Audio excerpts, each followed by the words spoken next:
Claus von Stauffenberg, the man who tried to kill Hitler. In the long history of the Second World War, there are names that symbolize cruelty, conquest, and ambition. But there are also those who represent conscience, courage, and sacrifice.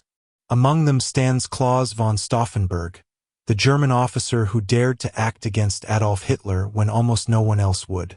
His story begins far from the battlefield. It begins in a quiet Bavarian town, in a family of nobility, culture, and faith. Claus Philipp Maria Justinian Schenk Graf von Stauffenberg was born on November 15, 1907, in Jettingen, a small town in southern Germany. He was born into one of the oldest aristocratic families in the region, Catholic, traditional, and steeped in the idea of duty. The Stauffenbergs were a proud lineage of knights and statesmen, tracing their ancestry back to the Middle Ages. His father, Alfred, served as a court official to the King of Württemberg. His mother, Caroline, was remembered as warm, intelligent, and deeply religious.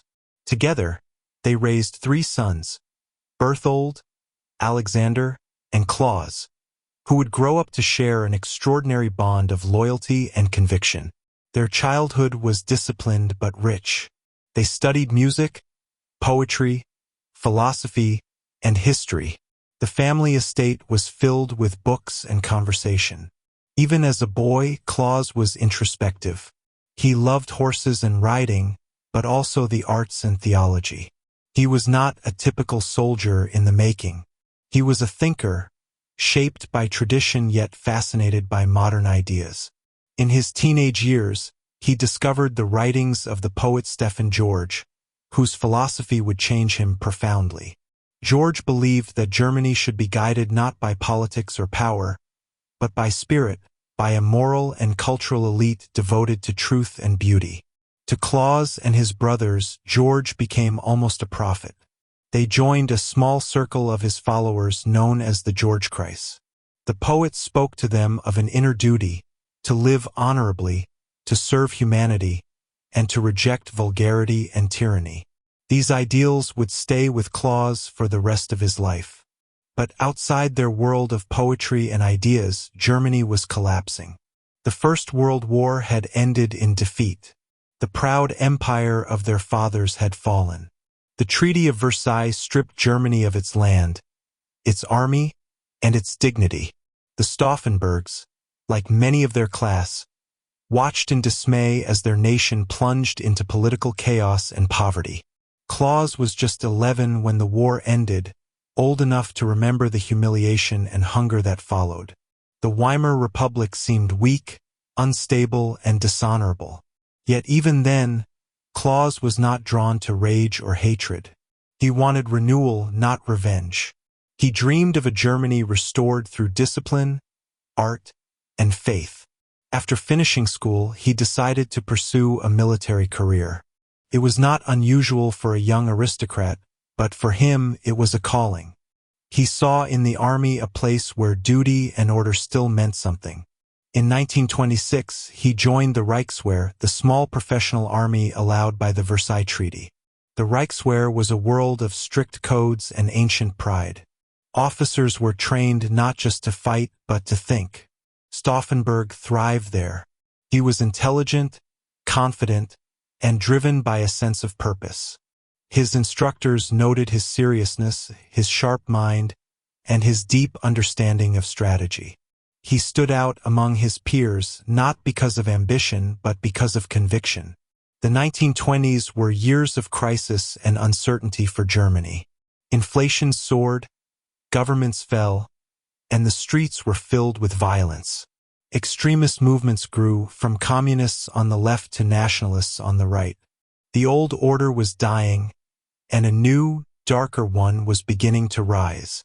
When Adolf Hitler and the National Socialist Party emerged from obscurity, many in the military paid little attention. They saw the Nazis as loud, vulgar populists, men of propaganda, not of honor. But as the Great Depression hit in 1929, desperation changed everything. Hitler's promises of strength and unity began to sound appealing to a broken nation. Claus von Stauffenberg, like many officers, initially viewed Hitler with curiosity. The new chancellor spoke of restoring pride, rebuilding the army, and defending tradition. To a young patriot who loved Germany, these words carried power. But Stauffenberg was no fanatic. He had doubts. He disliked Hitler's crude style and despised his attacks on the church.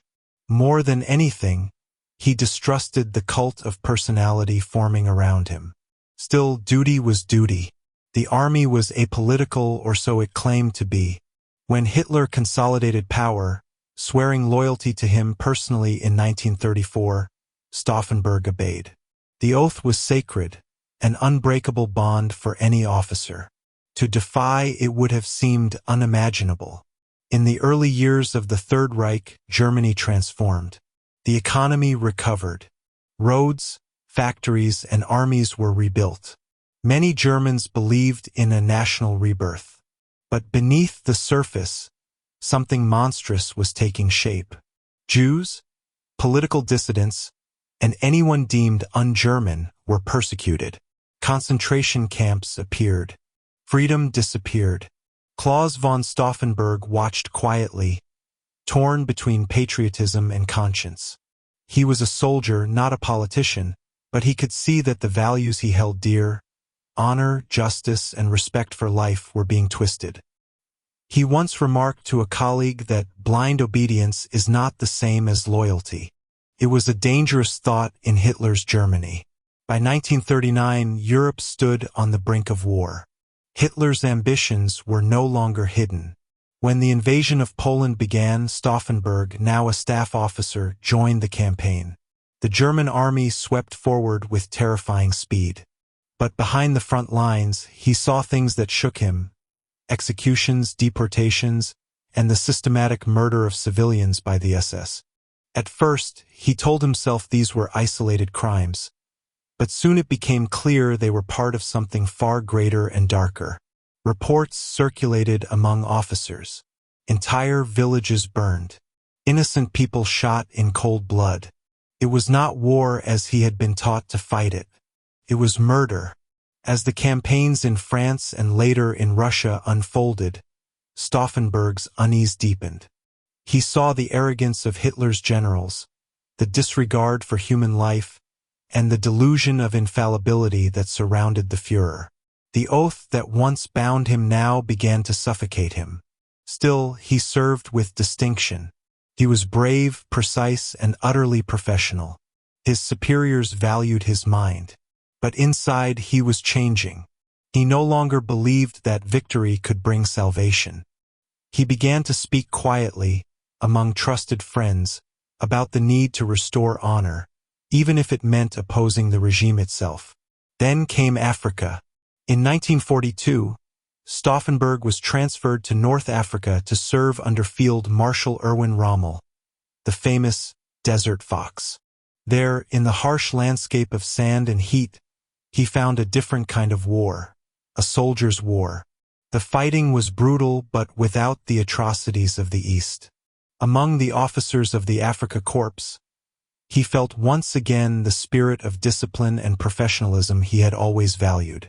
But the desert would also change his life forever.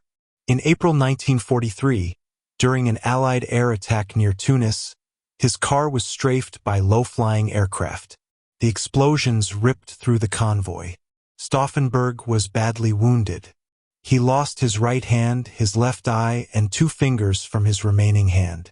For weeks, he hovered between life and death. When he finally awoke in a military hospital in Munich, he was almost unrecognizable. The once proud, dashing officer was now half-blind and mutilated. But within his broken body burned a renewed purpose. He had seen enough of Hitler's war to know it could end only in ruin. And so, from the ashes of his old life, a new conviction took root, one that would lead him down a path of rebellion and sacrifice. As he began to recover, he wrote to his wife, Nina, saying, "My faith is unshaken. I will serve God and Germany as best I can. Those words would soon be tested in ways he could never have imagined.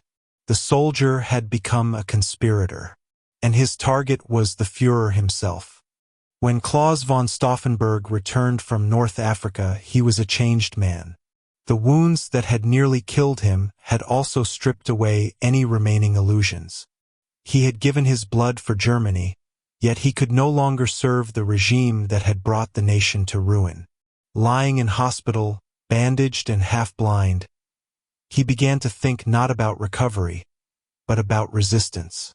He spent long weeks in pain, learning to write with his left hand, forcing himself to stand again, to walk, to command.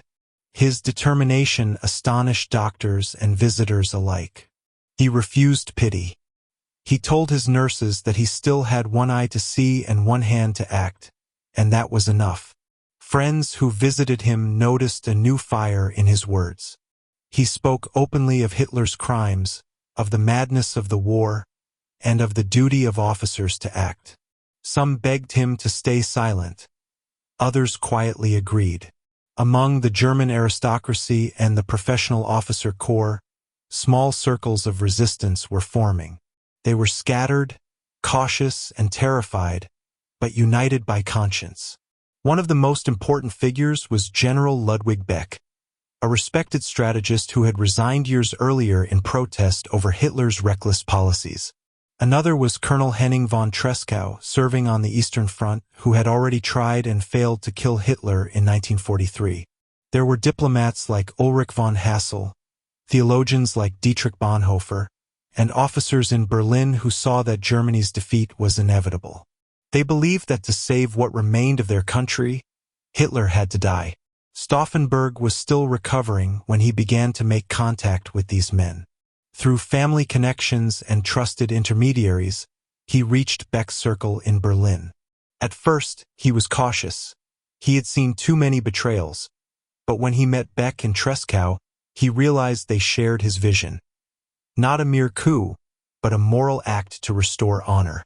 He told them, "It is time someone did something, even if it costs him his life." For months, he moved quietly between military offices and convalescents, gathering information, earning trust, and studying how power worked inside the Reich. He was respected as a hero of the Afrika Korps, a man who had sacrificed much for Germany. That reputation became his shield. Few suspected that the wounded colonel with the empty sleeve was plotting high treason. The situation on the front was deteriorating rapidly. After Stalingrad, German armies were in retreat. Allied bombers were reducing cities to ashes. Millions were dead. Inside the army, despair mingled with fear. But open opposition was still unthinkable. The Gestapo watched everything. One careless word could mean death, not only for the speaker, but for his entire family. Stauffenberg understood the risk. He once told a friend, "The man who has the courage to act must be prepared to die." He meant it literally. He believed that to remain silent was the greater betrayal of Germany's soul. During his recovery, he was assigned to the General Army Office in Berlin, where he began shaping a plan that already existed under another name, Operation Valkyrie. Originally, Valkyrie was a contingency plan that allowed the army to deploy reserve units to restore order in case of internal unrest or an uprising of forced laborers. It was a legitimate emergency protocol signed by Hitler himself. But Stauffenberg saw how it could be used for something else, as the framework for a coup. The idea was brilliant in its simplicity. If Hitler were dead, the conspirators could claim that the SS was attempting a coup. Under that pretext, the army could activate Valkyrie, seize key government buildings, arrest Nazi leaders, and form a new government before the regime realized what had happened. The plan depended on speed, secrecy, and nerve.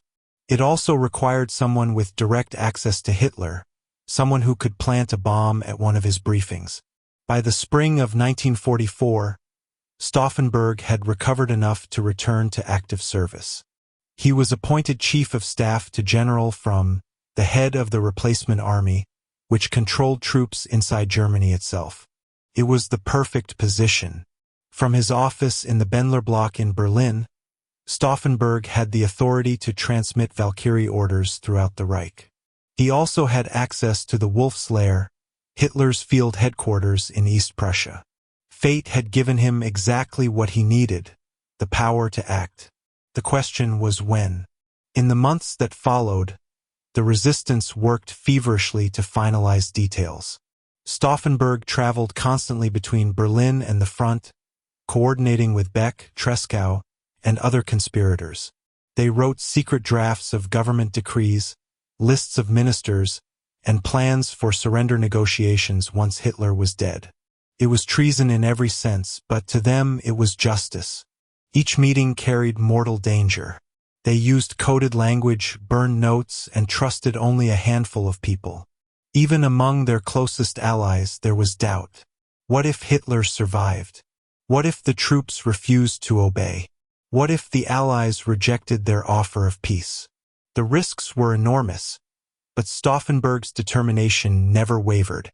He told one conspirator, "We have to show the world that not all Germans are like him." In May and June, the Allied invasion of Normandy began. The Western Front was collapsing. Every day of delay meant thousands more deaths. The resistance decided they could wait no longer. The bomb would be placed by Stauffenberg himself. He obtained 2 blocks of British plastic explosive, each small enough to fit inside a briefcase. With his injuries, arming them was difficult. He practiced using his remaining hand and a pair of pliers to crush the detonator tubes. He trained himself to do it calmly, quickly, without hesitation. The first attempt was planned for July 11th, during a briefing at Hitler's East Prussian headquarters. But at the last moment, Heinrich Himmler was absent. The conspirators wanted to kill both Hitler and Himmler to prevent a power struggle after the coup. Reluctantly, Stauffenberg postponed. Days later, he traveled to Berchtesgaden for another opportunity.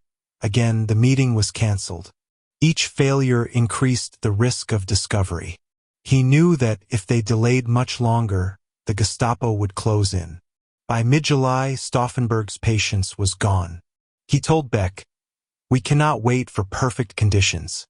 If we wait, we will never act." He understood that history seldom offers certainty. Courage is not the absence of fear. It is action despite fear. The night before the final attempt, he wrote a short note to his wife, Nina. He spoke little of politics, only of faith and love. "Whatever happens," he wrote, "know that I act for Germany and for our children.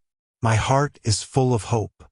At dawn on July 20th, 1944, he boarded a plane for East Prussia. In his briefcase lay the explosives that would, if successful, end the war and change history. The flight took 2 hours. Below him stretched the forests of Poland, silent witnesses to both the crimes and the conscience of a nation.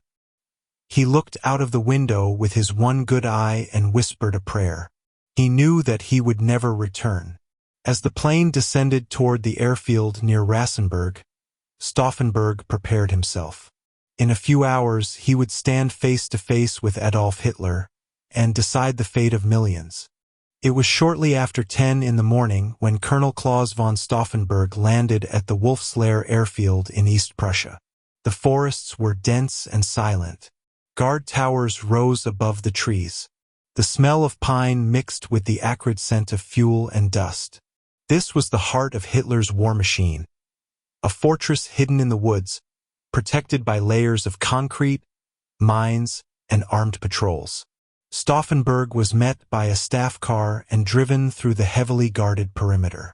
He wore his khaki field uniform, his medals pinned neatly to his chest. His right sleeve was empty, his left eye covered with a black patch. To the soldiers at the gate, he was a hero returning from the desert, a loyal officer come to serve his Führer. No one suspected that in his leather briefcase lay the device that could end the Third Reich. Inside the compound, officers moved briskly between offices, clutching papers, maps, and telephones. The war had reached a moment of crisis. Soviet forces were advancing from the east, the Allies were breaking through in France, and reports of German retreats filled every dispatch. Hitler had become increasingly paranoid and erratic, lashing out at generals, accusing them of cowardice and treason. He trusted almost no one. At around 11 o'clock, Stauffenberg was informed that the daily situation conference would begin at 12:30. That gave him barely an hour to prepare the bomb. He asked to use a nearby washroom, claiming he needed to change his shirt before meeting the Führer. His aide, Lieutenant Werner von Haeften, stood watch outside while Stauffenberg worked quickly and silently inside. With his remaining hand, he removed the briefcase from the floor and opened the canvas bag containing 2 blocks of plastic explosive. He placed one of them carefully into the case and inserted a pencil-shaped detonator. It required him to crush a small metal tube to activate the timer, an impossible task with one hand. Using pliers between his knees, he pressed down until the glass snapped. The chemical reaction began. He had 10 minutes before detonation. He sealed the briefcase, left the second charge unused, and walked toward the conference hut. The July air was hot and still. The wooden building smelled of sweat and tobacco. Inside, around 20 officers gathered around a long oak map table. Hitler stood near the center, hunched and pale, studying reports.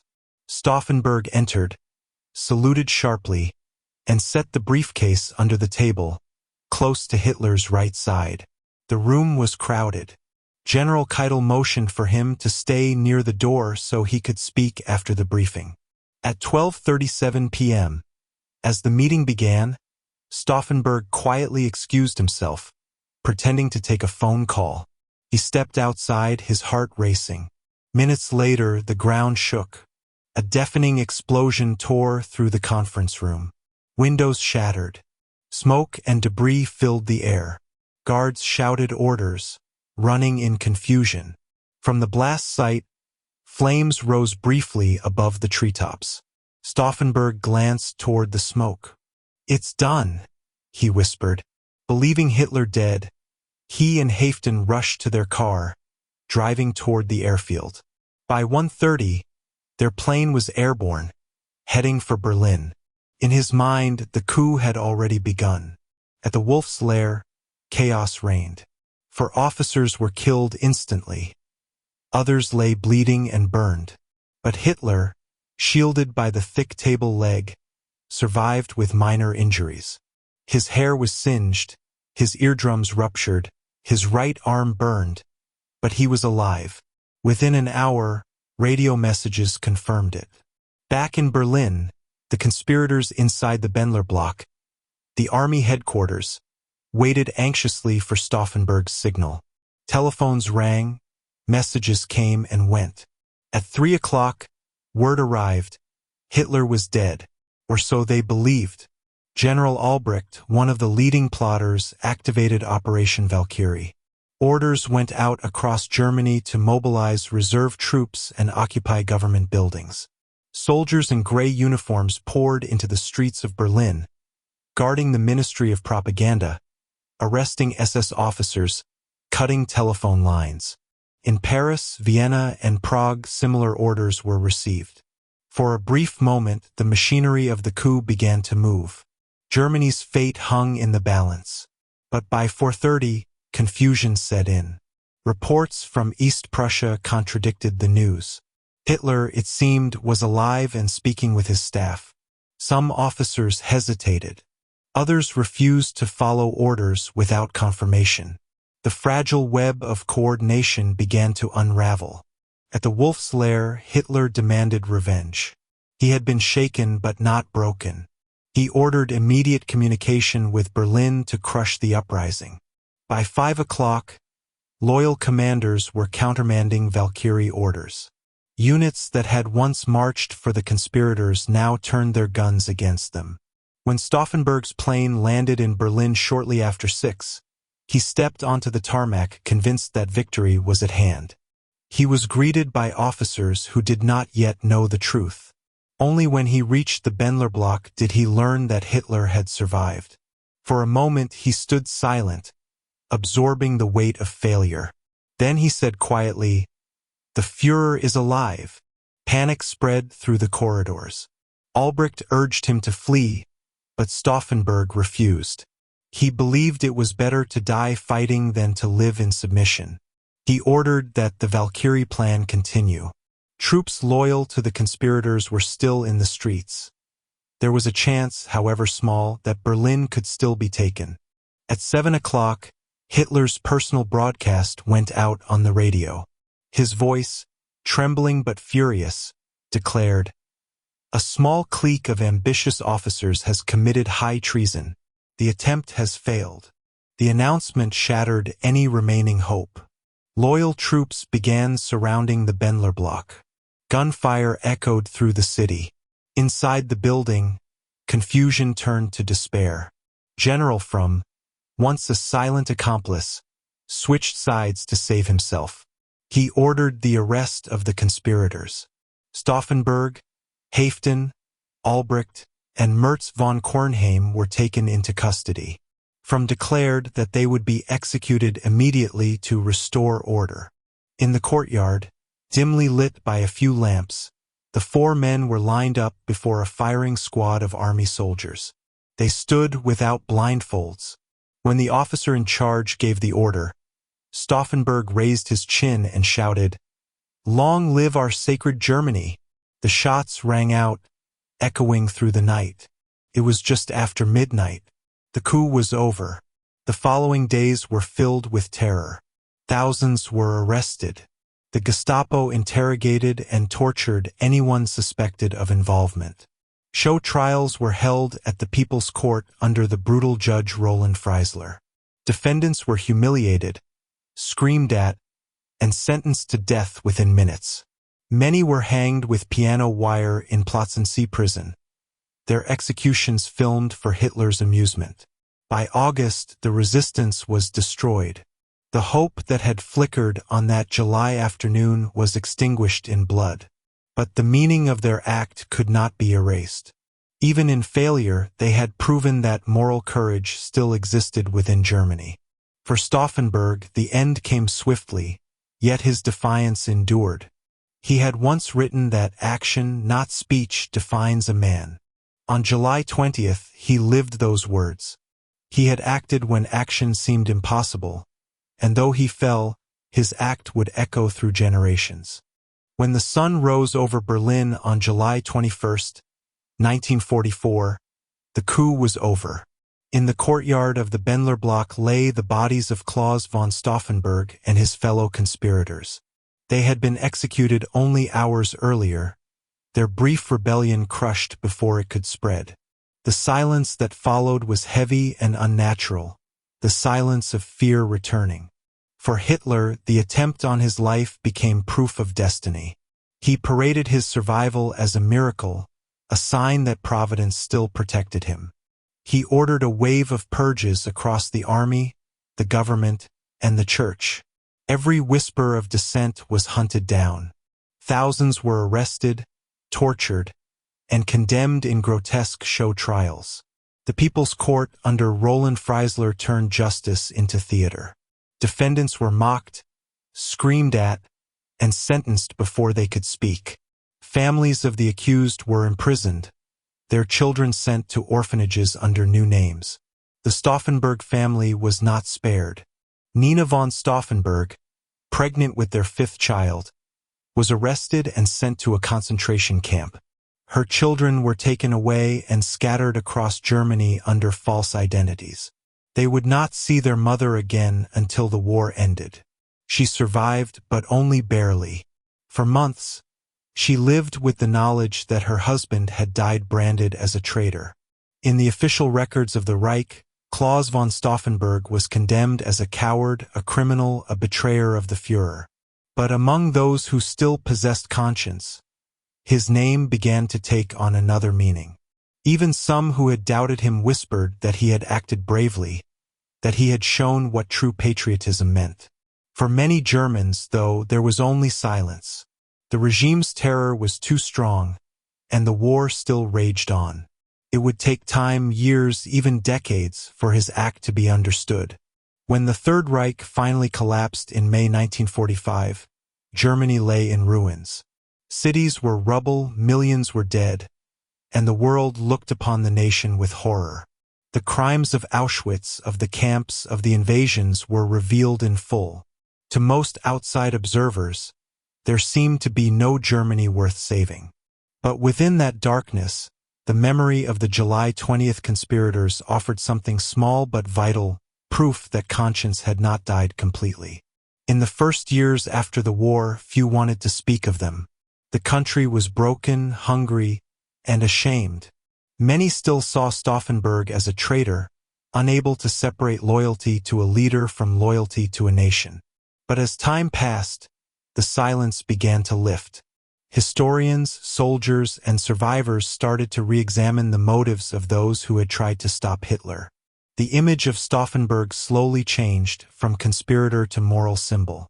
In 1955, 10 years after the war, the new German army, the Bundeswehr, was founded. Its leaders faced a crucial decision: how to define duty in a democracy. They chose Stauffenberg's example. Officers were taught that obedience is not absolute, that every soldier has a responsibility to resist unlawful orders. The oath was rewritten, no longer to a man, but to the Constitution and to the people. It was a quiet, deliberate reversal of the oath that had once bound them to Hitler. Each year on July 20th, soldiers and officials gather at the Bendlerblock courtyard to honor the memory of Stauffenberg and his companions. The ceremony is solemn. There are no parades, no drums, only silence and reflection. Young cadets swear their oath of service in the very place where the colonel fell. They stand before a bronze plaque that bears his words, "Long live our sacred Germany." For historians, Stauffenberg's story remains complex. He was not a modern Democrat. He was a man of his time, conservative, aristocratic, and deeply religious. But what made him extraordinary was his ability to see beyond that background, to recognize that tyranny must be resisted, even from within one's own ranks. He moved from loyalty to rebellion, not because he hated Germany, but because he loved it too deeply to see it destroyed. His moral awakening came at a terrible cost. He knew from the moment he armed the bomb that he would not live to see the outcome. He also knew that he might fail. Yet he acted anyway. That choice, the willingness to stand alone against evil, is what gives his story its power. In the years since, Stauffenberg has become a symbol not of victory, but of conscience. His name appears in schools, streets, and memorials across Germany. Books, films, and documentaries have retold his story to new generations. Each retelling asks the same question: what would you have done? Would you have obeyed? Or would you have resisted? Even outside Germany, his act resonates. In military academies around the world, officers study the July 20th plot as an example of ethical courage, the moment when duty and morality collide. It reminds them that the oath of a soldier is not to a leader, but to justice and humanity itself. There is a photograph taken shortly before his death. Stauffenberg in uniform, his face serious, his eye patch stark against pale skin. He looks neither proud nor frightened, only certain. He seems to know that history will judge him not by success, but by intent. More than 70 years later, his words still carry weight. Before the firing squad, as the rifles were raised, he called out, "Long live our sacred Germany." In that instant, he reclaimed what the regime had stolen, the idea that love of country can mean defiance of power. Today, as the world continues to wrestle with tyranny, fear, and moral compromise, his story remains painfully relevant. It teaches that resistance often begins not with crowds or slogans, but with a single conscience refusing to stay silent. Claus von Stauffenberg failed to kill Adolf Hitler, but in doing so, he gave post-war Germany something more enduring: a sense of honor rebuilt on truth. He proved that even in the darkest of times, There will always be those who choose principle over survival, duty over safety, and truth over obedience.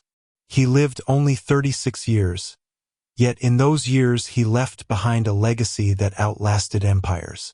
A legacy not of power, but of conscience. A reminder that one man, standing alone with courage and faith, can still shake the world.